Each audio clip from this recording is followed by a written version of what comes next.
ਬੁੱਲੇ ਸ਼ਾਹ ਪੰਜਾਬੀ ਜ਼ੁਬਾਨ ਦਾ ਉਹ ਸ਼ਾਇਰ ਜਿਸ ਨੇ ਪੰਜਾਬ ਦੀ ਮਜਲਸੀ ਜ਼ਿੰਦਗੀ ਵਿੱਚ ਇਨਕਲਾਬ ਲੈ ਆਂਦਾ। ਉਹਦੀਆਂ ਲਿਖੀਆਂ ਕਾਫੀਆਂ ਅੰਮ੍ਰਿਤ ਰਸ ਘੋਲਦੀਆਂ ਨੇ। ਉਹਨਾਂ ਦੇ ਲਹਿਜੇ ਦੀ ਜੇ ਗੱਲ ਕਰੀਏ ਤੇ ਉਹ ਲਹਿਜਾ ਨਡਰ ਤੇ ਬੇਬਾਕ ਲਹਿਜਾ ਹੈ। ਜੇ ਉਹ ਰੱਬ ਦੀ ਗੱਲ ਕਰਦੇ ਨੇ ਤੇ ਇੰਜ ਲੱਗਦਾ ਹੈ ਜਿਵੇਂ ਕਿਸੇ ਆਪਣੇ ਗੂੜੇ ਮਿੱਤਰ ਦੇ ਨਾਲ ਗੱਲਬਾਤ ਕਰ ਰਹੇ ਹੋਣ। ਉਹਨਾਂ ਦੇ ਜੀਵਨ ਵੱਲ ਝਾਤ ਪਾਉਂਦੇ ਹਾਂ। ਬੁੱਲੇ ਸ਼ਾਹ ਹੋਰੀ 1680 ਦੇ ਵਿੱਚ ਪੈਦਾ ਹੋਏ। ਆਪ ਹਜ਼ਰਤ ਅਬਦੁਲ ਕਾਦਰ ਜਿਲਾਨੀ ਹੋਰਾਂ ਦੇ ਖਾਨਦਾਨ ਵਿੱਚੋਂ ਸਨ। ਹਜ਼ਰਤ ਅਬਦੁਲ ਕਾਦਰ ਜਿਲਾਨੀ ਹੋਰਾਂ ਨਾਲ ਉਹਨਾਂ ਦਾ ਸੰਬੰਧ ਜਿਹੜਾ ਹੈ ਉਹ 14 ਵਾਸਤਿਆਂ ਨਾਲ ਉਹਨਾਂ ਨਾਲ ਤਾਲੁਕ ਜੁੜਦਾ ਹੈ। ਆਪ ਉਹਨਾਂ ਦੇ ਪੁੱਤਰ ਹਜ਼ਰਤ ਅਬਦੁਲ ਰਜ਼ਾਕ ਹੋਰਾਂ ਦੀ ਔਲਾਦ ਵਿੱਚੋਂ ਸਨ। 1680 ਦੇ ਵਿੱਚ ਆਪ ਪੈਦਾ ਹੋਏ ਉੱਚ ਗਿਲਾਨੀਆਂ। ਹੁਣ ਜੇ ਅਸੀਂ ਉੱਚ ਗਿਲਾਨੀਆਂ ਦੇ ਇਲਾਕੇ ਵੱਲ ਥੋੜ੍ਹਾ ਜਿਹਾ ਝਾਤ ਪਾਈਏ ਤੇ ਦੇਖਦੇ ਹਾਂ ਕਿ ਹਜ਼ਰਤ ਸ਼ੇਖ ਅਬਦੁਲ ਕਾਦਰ ਜਿਲਾਨੀ ਹੋਰਾਂ ਦੇ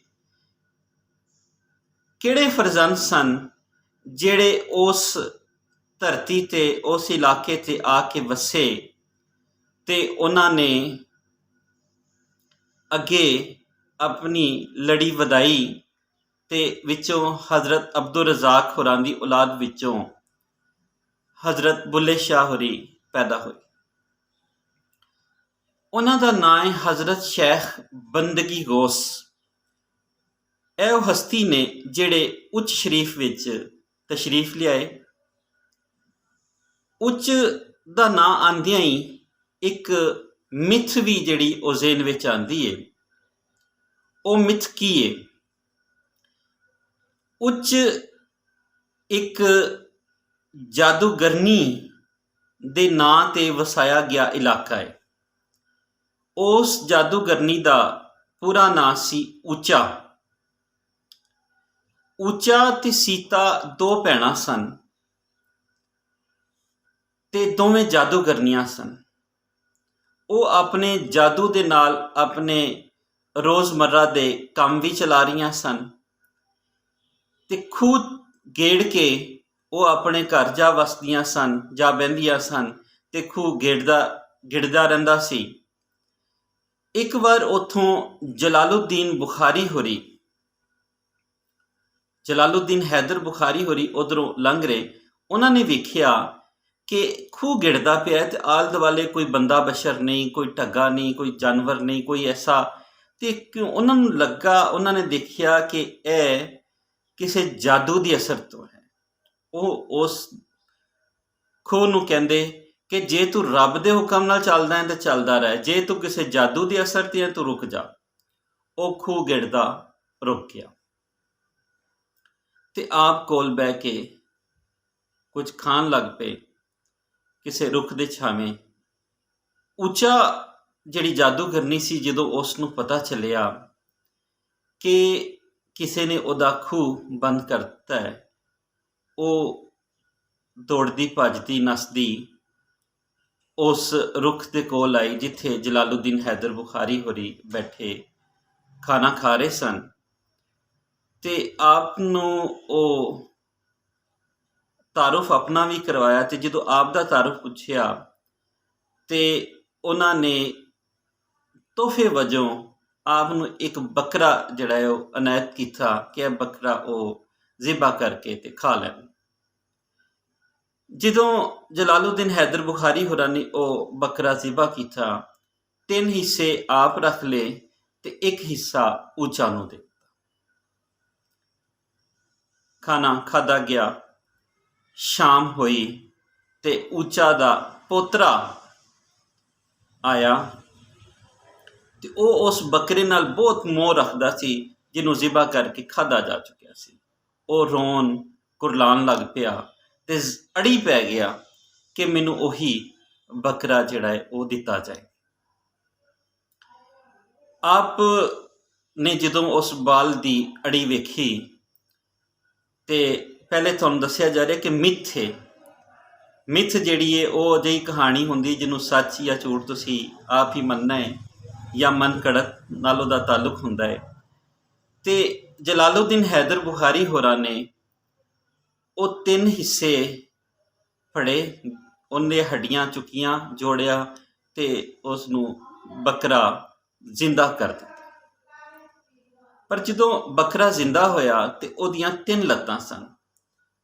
ਜਲਾਲੁਦੀਨ ਹੈਦਰ ਬੁਖਾਰੀ ਹੋਰਾਂ ਨੇ ਊਚਾ ਨੂੰ ਕਿਹਾ ਕਿ ਅਸੀਂ ਆਪਣਾ ਹਿੱਸਾ ਕਰ ਦਿੱਤਾ ਹੈ, ਹੁਣ ਤੂੰ ਆਪਣਾ ਹਿੱਸਾ ਪਾ ਲੈ। ਜਦੋਂ ਊਚਾ ਨੇ ਇਹ ਦੇਖਿਆ ਤੇ ਉਸ ਨੂੰ ਆਪਣੇ ਜਾਦੂ ਤੇ ਸ਼ਰਮਿੰਦਗੀ ਹੋਣਾ ਸ਼ੁਰੂ ਹੋਈ ਤੇ ਉਸ ਨੇ ਪੈਰੀਂ ਪੈ ਕੇ ਜਲਾਲੁਦੀਨ ਹੈਦਰ ਬੁਖਾਰੀ ਹੋਰਾਂ ਤੋਂ ਮਾਫੀ ਮੰਗੀ ਤੇ ਫਿਰ ਉਹਨਾਂ ਦੇ ਨਾਲ ਅਕੀਦਤ ਦਾ ਰਿਸ਼ਤਾ ਬਣ ਗਿਆ। ਕਿਹਾ ਜਾਂਦਾ ਹੈ ਕਿ ਜਲਾਲੁਦੀਨ ਹੈਦਰ ਬੁਖਾਰੀ ਹੋਰਾਂ ਨੇ ਉਸ ਨੂੰ ਆਪਣੀ ਭੈਣ ਬਣਾ ਲਿਆ। ਅੱਜ ਵੀ ਜੇ ਤੁਸੀਂ ਉੱਚ ਸ਼ਰੀਫ ਜਾਓ ਤੇ ਊਚਾ ਜਿਹੜਾ ਹੈ ਉਹਦਾ ਮਜ਼ਾਰ ਪਹਿਲੇ ਆਉਂਦਾ ਹੈ ਤੇ ਜਲਾਲੁਦੀਨ ਹੈਦਰ ਬੁਖਾਰੀ ਹੋਰਾਂ ਦਾ ਮਜ਼ਾਰ ਉਸ ਤੋਂ ਬਾਅਦ ਆਉਂਦਾ ਹੈ।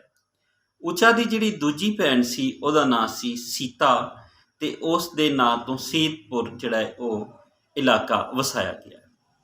ਇਹ ਸੀ ਉੱਚ ਗਿਲਾਨੀਆਂ ਦੇ ਹਵਾਲੇ ਨਾਲ ਥੋੜ੍ਹਾ ਜਿਹਾ ਮਿੱਥ ਜਿਹੜੀ ਸੀ। ਗਿਲਾਨੀ ਜਿਹੜੇ ਨੇ ਤੇ ਈਵਾਨ ਜਿਹੜੇ ਪੂਰਾ ਕਬੀਲੇ ਨੇ ਉਹ ਉੱਥੇ ਆ ਕੇ ਵਸਣ ਲੱਗੇ ਤੇ ਅੱਜ ਯਾਨੀ ਅਸੀਂ 2021 ਦੇ ਵਿੱਚ ਜਦੋਂ ਗੱਲ ਕਰਦੇ ਹਾਂ ਤੇ ਅੱਜ ਵੀ ਉੱਥੇ ਗਿਲਾਨੀ ਤੇ ਈਵਾਨ ਜਿਹੜੇ ਕਬੀਲਾ ਨੇ ਉੱਥੇ ਕਾਫੀ ਲੋਕ ਜਿਹੜੇ ਨੇ ਉਹ ਵਸਦੇ ਨੇ। ਐਸੀ ਬੁੱਲੇ ਸ਼ਾਹ ਹੋਰਾਂ ਦੇ ਉਸ ਇਲਾਕੇ ਦੇ ਬਾਰੇ ਥੋੜ੍ਹਾ ਜਿਹਾ ਵੇਰਵਾ। ਬੁੱਲੇ ਸ਼ਾਹ ਹੋਰਾਂ ਦੇ ਵਾਲਿਦ ਦਾ ਨਾਂ ਸਖੀ ਸ਼ਾਹ ਮੁਹੰਮਦ ਦਰਵੇਸ਼ ਸੀ। ਵਾਲਦਾ ਦਾ ਨਾਂ ਫਾਤਿਮਾ ਬੀਬੀ ਸੀ। 2 ਭੈਣਾਂ ਸਨ, ਇੱਕ ਦਾ ਨਾਂ ਸਕੀਨਾ, ਇੱਕ ਦਾ ਨਾਂ ਸੁਗਰਾ ਸੀ। ਪੰਜਾਬੀ ਅਦਬ ਦੇ ਵਿੱਚ ਤਹਿਕੀਕ ਕਰਨ ਵਾਲਿਆਂ ਪੜਚੋਲੀਆਂ ਨੇ ਦੱਸਿਆ ਹੈ ਕਿ ਬੁੱਲੇ ਸ਼ਾਹ ਹੋਰਾਂ ਦਾ ਅਸਲ ਨਾਂ ਅਬਦੁੱਲਾ ਸ਼ਾਹ ਸੀ, ਜਿਹੜਾ ਬਾਤੋਂ ਲੁਕਾਈ ਦੇ ਵਿੱਚ ਵਿਗੜਦਾ ਬੁੱਲੇ ਸ਼ਾਹ ਬਣ ਗਿਆ। ਫਜ਼ਲ ਫਰੀਦ ਲਾਲੀਕਾ ਹੋਰਾਂ ਦੀ ਜਿਹੜੀ ਨਵੀਂ ਖੋਜ ਹੈ ਉਹਦੇ ਅਨੁਸਾਰ, ਉਹਦੇ ਮੁਤਾਬਿਕ ਬੁੱਲੇ ਸ਼ਾਹ ਹੋਰਾਂ ਦਾ ਨਾਂ ਅਬਦੁੱਲਾ ਨਹੀਂ ਸਗੋਂ ਬੂ ਅਲੀ ਸੀ। ਇਹ ਵੀ ਤੁਸੀਂ ਜ਼ਿਹਨ 'ਚ ਰੱਖਣਾ। ਪੰਜਾਬ ਦੀ ਧਰਤੀ ਨੇ ਚੰਦ ਹੀ ਹਸਤੀਆਂ ਨੇ ਜਿਸ ਨੂੰ ਬਾਬਾ ਕਹਿ ਕੇ ਇੱਜ਼ਤ ਮਾਨ ਆਦਰ ਨਾਲ ਨਵਾਜ਼ਿਆ ਹੈ, ਉਹਦੇ ਵਿੱਚੋਂ ਇੱਕ ਬਾਬਾ ਬੁੱਲੇ ਸ਼ਾਹ ਵੀ ਨੇ। ਜਦੋਂ ਬਾਬਾ ਬੁੱਲੇ ਸ਼ਾਹ ਹੋਰਾਂ ਦੀ 6 ਵਰ੍ਹਿਆਂ ਦੀ ਉਮਰ ਹੋਈ ਤੇ ਆਪ ਮਲਕਵਾਲ ਆ ਗਏ। ਆਪ ਪੂਰੇ ਪਰਿਵਾਰ ਸਮੇਤ ਜਿਹੜੇ ਨੇ ਉਹ ਮਲਕਵਾਲ ਆ ਗਏ। ਸਖੀ ਸ਼ਾਹ ਮੁਹੰਮਦ ਦਰਵੇਸ਼ ਜਿਹੜੇ ਬੁੱਲੇ ਸ਼ਾਹ ਹੋਰਾਂ ਦੇ ਵਾਲਿਦ ਨੇ, ਉਹਨਾਂ ਨੇ 10 ਵਰ੍ਹਿਆਂ ਤੀਕਰ ਕੁਰਾਨ ਦੀ ਤਾਲੀਮ ਜਿਹੜੀ ਹੈ ਉਹ ਆਪਣੇ ਘਰ ਵਿੱਚ ਹੀ ਮੁੱਢਲੀ ਤਾਲੀਮ ਦਾ ਬੰਦੋਬਸਤ ਬੁੱਲੇ ਸ਼ਾਹ ਹੋਰਾਂ ਦਾ ਕਰ ਦਿੱਤਾ। ਬੁੱਲੇ ਸ਼ਾਹ ਕਿਉਂਕਿ ਸਖੀ ਸ਼ਾਹ ਮੁਹੰਮਦ ਦਰਵੇਸ਼ ਵੀ ਇੱਕ ਸੂਫੀ ਬਜ਼ੁਰਗ ਸਨ, ਇਸ ਲਈ ਉਹਨਾਂ ਨੇ ਆਪਣੇ ਪੁੱਤਰ ਦੇ ਮੁੱਢਲੀ ਤਾਲੀਮ ਦਾ ਬੰਦੋਬਸਤ ਆਪਣੇ ਘਰ ਹੀ ਕੀਤਾ। ਬਾਅਦ ਵਿੱਚ ਮਲਕਵਾਲ ਤੋਂ ਆਪ ਪਿੰਡ ਪਾਂਡੋਕੀ ਆ ਗਏ।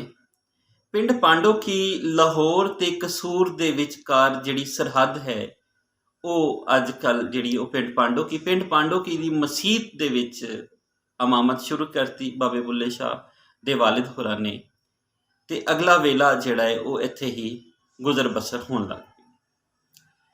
ਬੁੱਲੇ ਸ਼ਾਹ ਹੋਰਾਂ ਨੇ ਕਸੂਰ ਦੀ ਜਿਹੜੀ ਇੱਕ ਮਸਜਿਦ ਸੀ, ਮਸਜਿਦ ਕੋਟ ਮੋਮਨ ਦੇ ਵਿੱਚ ਆਪਨੇ ਤਾਲੀਮ ਜਾਰੀ ਰੱਖੀ ਤੇ ਉੱਥੇ ਹਾਫਿਜ਼ ਗੁਲਾਮ ਮੁਰਤਜ਼ਾ ਹੋਰਾਂ ਕੋਲੋਂ ਤਾਲੀਮ ਜਿਹੜੀ ਹੈ ਉਹ ਹਾਸਿਲ ਕਰਨ ਲੱਗ ਪਏ। ਹਾਫਿਜ਼ ਗੁਲਾਮ ਮੁਰਤਜ਼ਾ ਦਾ ਜ਼ਿਕਰ ਆਉਂਦਿਆਂ ਹੀ ਹਜ਼ਰਤ ਅਬੂ ਬਕਰ ਸਦੀਕ ਰਜ਼ੀ ਅੱਲਾਹ ਤਾਲਾ ਅਨਹੂ ਦਾ ਜ਼ਿਕਰ ਵੀ ਆਏਗਾ, ਕਿਉਂ ਜੇ ਹਾਫਿਜ਼ ਗੁਲਾਮ ਮੁਰਤਜ਼ਾ ਹੋਰੀ ਹਜ਼ਰਤ ਅਬੂ ਬਕਰ ਸਦੀਕ ਰਜ਼ੀ ਅੱਲਾਹ ਤਾਲਾ ਅਨਹੂ ਦੀ ਔਲਾਦ ਵਿੱਚੋਂ ਸਨ। ਕਿਹਾ ਜਾਂਦਾ ਹੈ ਕਿ ਵਾਰਿਸ ਸ਼ਾਹ ਹੋਰਾਂ ਨੇ ਵੀ ਐਸੇ ਹੀ ਉਸਤਾਦ ਕੋਲੋਂ ਤਾਲੀਮ ਹਾਸਿਲ ਕੀਤੀ, ਪਰ ਪੜਚੋਲੀ ਦੱਸਦੇ ਨੇ ਕਿ ਉਹ ਦੋ ਹਸਤੀਆਂ ਵੱਖਰੀਆਂ ਵੱਖਰੀਆਂ ਨੇ। ਇੱਕ ਨੂੰ ਮਖਦੂਮ ਗੁਲਾਮ ਮੁਰਤਜ਼ਾ ਕਿਹਾ ਜਾਂਦਾ, ਇੱਕ ਨੂੰ ਹਾਫਿਜ਼ ਗੁਲਾਮ ਮੁਰਤਜ਼ਾ ਕਿਹਾ ਜਾਂਦਾ। ਵਾਰਿਸ ਸ਼ਾਹ ਹੋਰਾਂ ਦਾ ਜਮਨ ਵਰਾ 1722 ਤੇ ਵਫਾਤ 1797 ਬਣਦੀ ਹੈ, ਤੇ ਇਸ ਲਈ ਬੁੱਲੇ ਸ਼ਾਹ ਹੋਰੀ ਜਿਹੜੇ 1680 ਤੇ 1757 ਦੇ ਵੇਲੇ ਦੇ ਵਿਚਕਾਰ ਉਹ ਹਯਾਤੀ ਜਿਹੜੀ ਮੰਨਦੇ ਨੇ। ਇਸ ਬੁੱਲੇ ਸ਼ਾਹ ਦੇ ਵੇਲੇ ਇੱਕ ਹੋਰ ਸੂਫੀ ਸ਼ਾਇਰ ਜਿਹੜੇ ਨੇ ਜਿਨ੍ਹਾਂ ਦਾ ਨਾਂ ਅਲੀ ਹੈਦਰ ਮੁਲਤਾਨੀ ਹੈ, ਉਹ ਵੀ ਮੌਜੂਦ ਸਨ। ਯਾਨੀ ਤਿੰਨ ਸ਼ਾਇਰ ਜਿਹੜੇ ਨੇ ਉਹ ਸਮਕਾਲੀ ਕਹਿੰਦੇ ਨੇ, ਇੱਕੋ ਹੀ ਜ਼ਮਾਨੇ ਦੇ ਵਿੱਚ ਵਸਣ ਵਾਲੇ ਜਿਹੜੇ ਸ਼ਾਇਰ ਨੇ ਉਹ ਬੁੱਲੇ ਸ਼ਾਹ, ਵਾਰਿਸ ਸ਼ਾਹ ਤੇ ਅਲੀ ਹੈਦਰ ਮੁਲਤਾਨੀ, ਇਹ ਤਿੰਨ ਸ਼ਾਇਰ ਜਿਹੜੇ ਨੇ ਇੱਕੋ ਵੇਲੇ ਦੇ ਸਨ। ਹੁਣ ਅਸੀਂ ਮੁੱਢਲੀ ਤਾਲੀਮ ਤੋਂ ਬਾਅਦ ਹਾਫਿਜ਼ ਗੁਲਾਮ ਮੁਰਤਜ਼ਾ ਤੋਂ ਬਾਅਦ ਹੁਣ ਥੋੜ੍ਹਾ ਜਿਹਾ ਜੇ ਅਸੀਂ ਅੱਗੇ ਝਾਤ ਪਾਈਏ ਤੇ ਅਸੀਂ ਦੇਖਦੇ ਹਾਂ ਕਿ ਕਸੂਰ ਦੇ ਉਸ ਵੇਲੇ ਦੇ ਜਿਹੜੇ ਹਾਕਮ ਸਨ ਉਹ ਸਨ ਨਿਜ਼ਾਮੁਦੀਨ ਖਾਨ। ਨਿਜ਼ਾਮੁਦੀਨ ਖਾਨ ਇੱਕ ਬੇਇਨਸਾਫ ਜਿਹੜਾ ਹਾਕਮ ਸੀ, ਉਹ ਇਨਸਾਫ ਦੇ ਨਾਲ ਕੰਮ ਨਹੀਂ ਸੀ ਕਰਦਾ, ਤੇ ਇਸ ਹਾਕਮ ਦੀਆਂ ਪਾਲਿਸੀਆਂ ਨੂੰ ਬੁਰਾ ਭਲਾ ਕਹਿਣ ਵਾਲਾ, ਨਿੰਦਣ ਵਾਲਾ ਸ਼ਾਹ ਅਨਾਇਤ ਸੀ। ਪੀਰ ਅਨਾਇਤ ਸ਼ਾਹ ਹੋਰਾਂ ਨੂੰ ਜਦੋਂ ਮੁਲਕ ਇਸ ਸ਼ਹਿਰ ਤੋਂ ਸ਼ਹਿਰ ਬਦਰ ਕੀਤਾ ਗਿਆ ਤੇ ਉਹਨਾਂ ਤੇ ਇਹੀ ਕਸੂਰ ਉਹਨਾਂ ਦਾ ਮਿਥਿਆ ਗਿਆ ਕਿ ਉਹ ਵੇਲੇ ਦੇ ਹਾਕਮ ਦੇ ਖਿਲਾਫ ਗੱਲਾਂ ਕਰਦੇ ਨੇ, ਉਹਨਾਂ ਦੀ ਨਾਇਨਸਾਫੀ ਦੇ ਖਿਲਾਫ ਆਵਾਜ਼ ਚੁੱਕਦੇ ਨੇ, ਤੇ ਸਭ ਤੋਂ ਜਿਹੜੀ ਉਹਨਾਂ ਨੂੰ ਛੋਟੀ ਜਿਹੜੀ ਸਜ਼ਾ ਸੀ ਉਹ ਇਹੀ ਸੀ ਕਿ ਸ਼ਹਿਰ ਬਦਰ ਕਰਤਾ ਜਾਏ। ਤੇ ਫਿਰ ਉਹ ਲਾਹੌਰ ਦੇ ਕਲੇ ਦੇ ਕੋਲ ਆ ਕੇ ਵਸ ਪਏ ਤੇ ਆਪਣੀ 30 ਵਰੇ ਉੱਥੇ ਹੀ ਰਹੇ। ਅੱਜ ਵੀ ਪੀਰ ਅਨਾਇਤ ਸ਼ਾਹ ਕਾਦਰੀ ਹੋਰਾਂ ਦਾ ਜਿਹੜਾ ਮਜ਼ਾਰ ਹੈ ਉਹ ਲਾਹੌਰ ਦੇ ਵਿੱਚ ਹੈ। ਜੇ ਤੁਸੀਂ ਗੰਗਾ ਰਾਮ ਦੀਵਾਲੀ ਸਾਈਡ 'ਤੇ ਜਾਓ, ਗੰਗਾ ਰਾਮ ਤੋਂ ਤੇ ਚੇਰਿੰਗ ਕਰਾਸ ਦੇ ਦਰਮਿਆਨ ਹੀ ਉਹਨਾਂ ਦਾ ਮਜ਼ਾਰ ਹੈ। ਮੇਨ ਸੜਕ ਤੋਂ ਥੋੜ੍ਹਾ ਜਿਹਾ ਹਟਵਾ ਛੋਟੀ ਜਿਹੀ ਗਲੀ ਸੜਕ ਜਿਹੜੀ ਉਹ ਜਾਂਦੀ, ਉੱਥੇ ਹਰ ਸਾਲ ਉਰਸ ਹੁੰਦਾ ਹੈ। ਅੱਜ ਵੀ ਪੀਰ ਅਨਾਇਤ ਸ਼ਾਹ ਕਾਦਰੀ ਜਿਹੜੇ ਉਹ ਮੁਰਸ਼ਦ ਸਨ ਬੁੱਲੇ ਸ਼ਾਹ ਹੋਰਾਂ ਦੇ। ਇਹ ਬੁੱਲੇ ਸ਼ਾਹ ਹੋਰਾਂ ਦਾ ਛੋਟਾ ਜਿਹਾ ਜੀਵਨ ਸੀ ਜਿਹੜੇ ਅਸੀਂ ਦੇਖ ਰਹੇ ਸਨ। ਬੁੱਲੇ ਸ਼ਾਹ ਹੋਰੀ ਜਦੋਂ ਤਾਲੀਮ ਹਾਸਿਲ ਕਰ ਰਹੇ ਸਨ ਬਾਕਾਇਦਾ, ਤੇ ਉਸ ਵੇਲੇ ਦੀ ਜਿਹੜੀ ਅਦਬੀ ਤੇ ਇਲਮੀ ਜਿਹੜੀ ਜ਼ੁਬਾਨ ਸੀ ਜਾਂ ਸਿੱਕਾ ਬੰਦ ਜਿਹੜੀ ਜ਼ੁਬਾਨ ਸੀ ਉਹ ਫਾਰਸੀ ਸੀ। ਆਪ ਨੇ ਉਸ ਜ਼ੁਬਾਨ ਦੇ ਵਿੱਚ ਤਾਲੀਮ ਹਾਸਿਲ ਕੀਤੀ, ਪਰ ਇਸ ਦੇ ਨਾਲ ਨਾਲ ਅਰਬੀ, ਫਾਰਸੀ ਤੇ ਵੀ ਅਬੂਰ ਹਾਸਲ ਸੀ। ਉਹਨਾਂ ਦੀ ਮਾਦਰੀ ਜ਼ੁਬਾਨ ਪੰਜਾਬੀ ਸੀ। ਆਪ ਨੇ ਜੋ ਲਿਖਿਆ ਉਹ ਪੰਜਾਬੀ ਦੇ ਵਿੱਚ ਲਿਖਿਆ। ਆਪ ਨੇ ਕਾਫੀਆਂ ਲਿਖੀਆਂ, 12ਵਾਂ ਲਿਖੇ, ਸਤਵਾਰੇ ਲਿਖੇ, ਅਠਵਾਰੇ ਲਿਖੇ। ਆਪ ਦੇ ਜਿਹੜੇ ਨੇ ਉਹ ਸਾਰੀ ਜਿਹੜੀ ਸ਼ਾਇਰੀ ਉਹ ਮਾਂ ਬੋਲੀ ਦੇ ਵਿੱਚ ਯਾਨੀ ਪੰਜਾਬੀ ਜ਼ੁਬਾਨ ਦੇ ਵਿੱਚ ਹੈ। ਔਰ ਉਹਦੇ ਵਿੱਚ ਉਹਨਾਂ ਨੇ ਕਈ ਪਰਤਾਂ ਜਿਹੜੀਆਂ ਨੇ ਆਪਣੀ ਸ਼ਾਇਰੀ ਦੇ ਵਿੱਚ ਰੱਖੀਆਂ, ਉਸ ਦੇ ਹਵਾਲੇ ਨਾਲ ਵੀ ਅੱਗੇ ਦੇਖਾਂਗੇ। ਬੁੱਲੇ ਸ਼ਾਹ ਹੋਰਾਂ ਨੇ ਮੌਲਾਨਾ ਰੂਮੀ ਨੂੰ ਪੜ੍ਹਿਆ, ਹਾਫਿਜ਼ ਸਾਦੀ ਨੂੰ ਪੜ੍ਹਿਆ। ਇਹ ਉਸ ਵੇਲੇ ਦਾ ਕੋਰਸ ਸੀ, ਯਾਨੀ ਕਿ ਜਿਹੜਾ ਸਿਲੇਬਸ ਸੀ ਜਿਹੜਾ ਮਦਰਸਿਆਂ ਦੇ ਵਿੱਚ ਪੜ੍ਹਾਇਆ ਜਾ ਰਿਹਾ ਸੀ। ਯੂਸਫ ਜ਼ੁਲੈਖਾਂ ਅਜ਼ ਮੌਲਾਨਾ ਜਾਮੀ ਹੋਰਾਂ ਦੀ ਜਿਹੜੀ ਕਿਤਾਬ ਸੀ ਉਹ ਸੀ। ਫਿਰ ਆਪ ਨੇ ਹੋਰ ਉਸ ਵੇਲੇ ਦੇ ਦਰ ਸ਼ਕੋ ਦੇ ਜਿਹੜੇ ਕੀਤੇ ਤਰਜਮੇ ਸੀ ਵੇਦਾਂਤ ਦੇ ਹਵਾਲੇ ਨਾਲ, ਹੋਰ ਫਲਸਫਿਆਂ ਦੇ ਹਵਾਲੇ ਨਾਲ, ਉਪਨਿਸ਼ਦ ਦੇ ਹਵਾਲੇ ਨਾਲ, ਆਪ ਨੇ ਉਹਨਾਂ ਦੇ ਬਾਰੇ ਭਰਪੂਰ ਜਿਹੜਾ ਹੈ ਉਹ ਮਾਲੂਮਾਤ ਹਾਸਿਲ ਕੀਤੀਆਂ, ਪੜ੍ਹਿਆ। ਨਹੀਂ ਕਿ ਇੱਕ ਆਲਮ ਫਾਜ਼ਲ ਜਿਹੜੇ ਉਹ ਹਸਤੀ ਸਨ ਜਿਨ੍ਹਾਂ ਨੇ ਆਪਣੀ ਜ਼ੁਬਾਨ ਦੇ ਵਿੱਚ ਅਜਿਹਾ ਲਿਖਿਆ ਜਿਸ ਨੇ ਉਸ ਵੇਲੇ ਦੇ ਸਮਾਜ ਨੂੰ ਵੀ ਸਮੋਲਿਆ ਤੇ ਅਜੋਕੇ ਸਮੇਂ ਤੀਕਰ ਪੰਜਾਬ ਦੇ ਹਵਾਲੇ ਨਾਲ ਜਦੋਂ ਅਸੀਂ ਗੱਲ ਕਰਨੇ ਆ ਜਾਂ ਪੰਜਾਬ ਦੀ ਉਸ ਵੇਲੇ ਦੇ ਹਵਾਲੇ ਨਾਲ ਜਦੋਂ ਅਸੀਂ ਦੇਖਣਾ ਚਾਹੁੰਦੇ ਹਾਂ ਤਾਂ ਸਾਨੂੰ ਸਮਝ ਆਉਂਦੀ ਹੈ ਕਿ ਬੁੱਲੇ ਸ਼ਾਹ ਹੋਰਾਂ ਦੇ ਕਲਾਮ ਵਿੱਚ ਉਸ ਵੇਲੇ ਦਾ ਪੰਜਾਬ ਵੀ ਨਜ਼ਰ ਆ ਰਿਹਾ ਹੈ, ਉਸ ਵੇਲੇ ਦੀ ਸਿਆਸਤ ਵੀ ਨਜ਼ਰ ਆ ਰਹੀ ਹੈ, ਉਸ ਵੇਲੇ ਦੀ ਮਜ਼ਹਬੀ ਹਾਲਾਤ ਵੀ ਨਜ਼ਰ ਆ ਰਹੇ, ਉਸ ਵੇਲੇ ਦਾ ਸਮਾਜ ਨਜ਼ਰ ਆ ਰਿਹਾ। ਔਰ ਆਪ ਜਿਵੇਂ ਸ਼ੁਰੂ 'ਚ ਦੱਸਿਆ ਗਿਆ ਕਿ ਨਡਰ ਤੇ ਬੇਬਾਕ ਸਨ, ਕਿਸੇ ਕੋਲ ਡਰ ਖੌਫ ਨਹੀਂ, ਸਿੱਧੀ ਸਾਵੀਂ ਗੱਲ ਜਿਹੜੀ ਉਹ ਸਾਹਮਣੇ ਲਿਆ ਕੇ ਕਰ ਦਿੰਦੇ ਸਨ। ਇਹ ਜਿਹੜਾ ਵੇਲਾ ਸੀ, ਜਿਹੜਾ ਅਗਰ ਅਸੀਂ ਵੇਲੇ ਦੇ ਹਵਾਲੇ ਨਾਲ ਦੇਖੀਏ ਤੇ ਬੁੱਲੇ ਸ਼ਾਹ ਦਾ ਵੇਲਾ 1680 ਤੋਂ 1757 ਦੇ ਦਰਮਿਆਨ ਔਰੰਗਜ਼ੇਬ ਦੇ ਛੇਕੜਲੇ ਦਿਨ ਸਨ। ਛੇਕੜਲੇ ਕਹਿੰਦੇ ਨੇ ਅਖੀਰਲੇ। ਛੋਟੇ ਛੋਟੇ ਰਾਜੇ, ਪਿੰਡ ਪਿੰਡ ਰਾਜਾ ਜਿਹੜਾ ਹੈ ਉਹ ਬਣਦਾ ਜਾ ਰਿਹਾ ਸੀ। ਖੁਦ ਮੁਖਤਾਰ ਲੋਕ ਜਿਹੜੇ ਨੇ ਉਹ ਹੁੰਦੇ ਜਾ ਰਹੇ ਸੀ। ਇੱਕ ਨਵਾਂ ਧੜਾ ਜਿਹੜਾ ਹੈ ਉਹ ਬਣਦਾ ਪਿਆ ਸੀ। ਜਦੋਂ ਇਹ ਬੇਇਨਸਾਫੀ ਤੇ ਨਾ ਇਤਫਾਕੀ ਦੀ ਗੱਲ ਟੁਰਦਿਆਂ ਟੁਰਦਿਆਂ ਗਵਾਂਢ ਦੇ ਵਿੱਚ ਜਾ ਪਹੁੰਚੀ, ਅਫਗਾਨਿਸਤਾਨ ਤੱਕ ਜਾ ਪੜੀ ਤੇ ਉੱਥੋਂ ਨਾਦਰ ਸ਼ਾਹ ਵਰਗੇ ਇੱਥੇ ਹਮਲਾ ਕਰਨ ਆ ਗਏ। ਜੇ ਅਸੀਂ ਥੋੜ੍ਹਾ ਜਿਹਾ ਠਹਿਰੀਏ ਇੱਥੇ, ਨਾਦਰ ਸ਼ਾਹ ਤੋਂ ਹਮਲੇ ਤੋਂ ਪਹਿਲੇ ਅਸੀਂ ਇੱਥੇ ਦੇਖੀਏ ਕਿ ਜੋ ਬੰਦਾ ਬਹਾਦਰ ਨਾਲ ਇੱਥੇ ਗੁਜ਼ਰੀ, ਬੁੱਲੇ ਸ਼ਾਹ ਉਹ ਵੀ ਵੇਖਦਾ ਪਿਆ ਸੀ। ਬੁੱਲੇ ਸ਼ਾਹ ਉਸ ਚੀਜ਼ ਨੂੰ ਵੀ ਨਿੰਦਦਾ ਪਿਆ ਸੀ।